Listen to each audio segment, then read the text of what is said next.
Right, Mark, it's been an interesting couple of games. Some things have gone for you, some things have gone against you, but I suppose ultimately you come off both of them feeling disappointed. Yeah, definitely.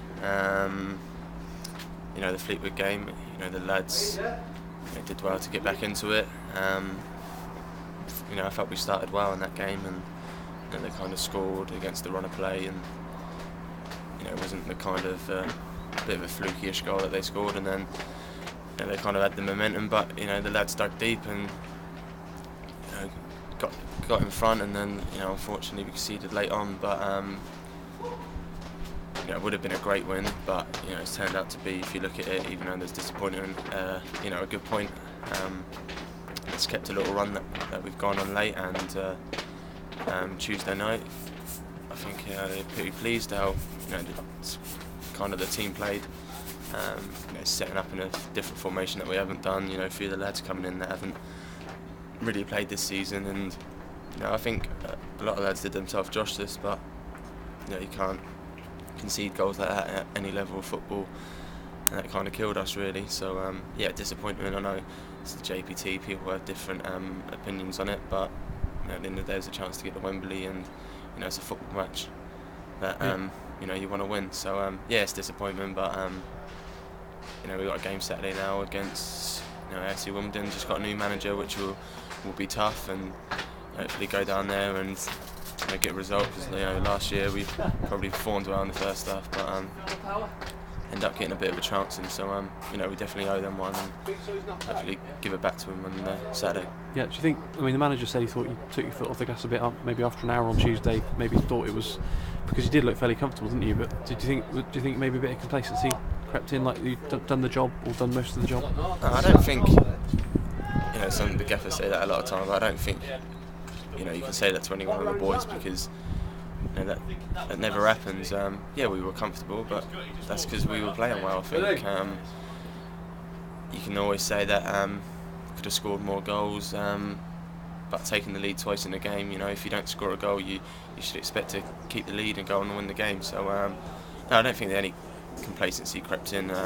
We were comfortable, but that's because we played well, we were playing well, we were playing good football. So when you concede simple goals like that, basic goals, they are going to kind of shoot you in the foot and kind of kill your momentum.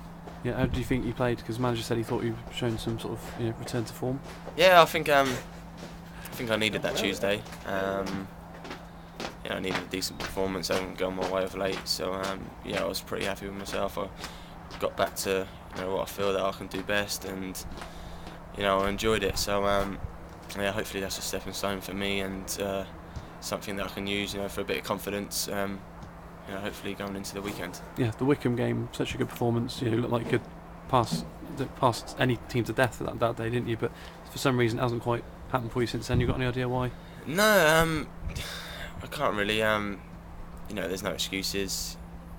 Even when the game, I think since the Wycombe game, we've had quite a lot of scrappy games, and we kind of ain't played our best football. But there's no excuse. I still should be going out there and playing to my best of ability. But sometimes it's out of your hands. But I can still try and work hard and just kind of just stay patient, which I have done, and kind of kept my head up, and I think it paid off on Tuesday. Like I said, I was happy. First time I've come off the pitch recently, and been fairly pleased, because everyone knows in themselves when you've done well and when you haven't. And me personally, I'm my biggest critic. So I always striving for better and always wanting to do better. So like I said, hopefully now probably what I needed, and it's a step in the right direction for me, and carry on getting a bit of consistency in my game, and going on and helping the team. Yeah, talking about scrappy games, the Fleetwood game was never going to be one for the purists, was it? Are there sometimes games where you think this isn't really going to be my ideal type of game, we've got to try and do something different? Yeah, I experienced it a lot last year, and in League Two, you're not going to get it your own way the whole time. But when things do come your way, like in little scraps, you get little spells in game. I've just got to make sure I'm on it. I think that has been the case, like I said, for the last few games. Bristol Rovers away, but I felt I did probably a bit more off the ball than I did on the ball. So you know, some games are going to be like that, but like I said, it's probably you know, the expectation that I've brought to myself and what I know I can do myself. So you know, I've got a high expectation of myself, and you know, probably others got a high expectation of me, which is no bother, because I know, you know, I can deliver and I can perform. But like I said, probably haven't been of late. But like I said, all footballers go through that stage. So made yourself look stupid there. You know, hopefully now it's me now to go and kick on and start the season again.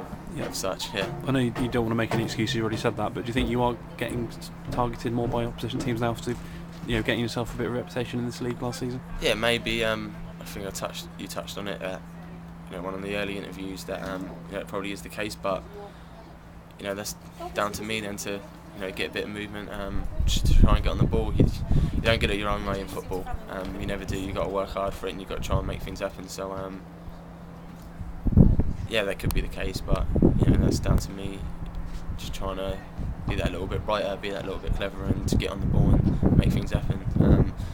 So you know, hopefully I'll do that now in games to come, and as I said, I think I just need a good run of games now where I'm putting in, you know, half decent performances to get going again. Yeah, everyone wanted to see Luke Summerfield stay. Obviously he's gone. Darren Carter's come in, you know, great player as well. Is it much different for you with Darren in there rather than Luke? Has your role changed at all, or is it different to play with him?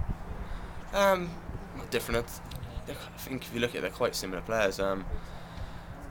At the end of the day, it's down to me how I play. It's not down to anyone else. You know, I can be playing with anyone in there. It's regardless. You know, it's down to my ability and how I go about the game. So yeah, it's just, you know, I did well with Summers in there, but you know, I think Darren's been, you know, he's just got Player of the Month. He's scored 3 goals since he's come here. You know, he's been a great addition, and you know, like I said, he's definitely someone that I can learn off. And you know, the longer he's here for, I think, you know, the better for me, because you know, we probably haven't kind of gelled as much since the Wycombe game. You know, we started off fire straight away, but it may take time, and hopefully now, you know, we can build a good partnership. But you know, like I said, it's regardless of who I'm playing with, it's down to me and how I perform. It's not affected by anyone else. Yeah, right, that's pretty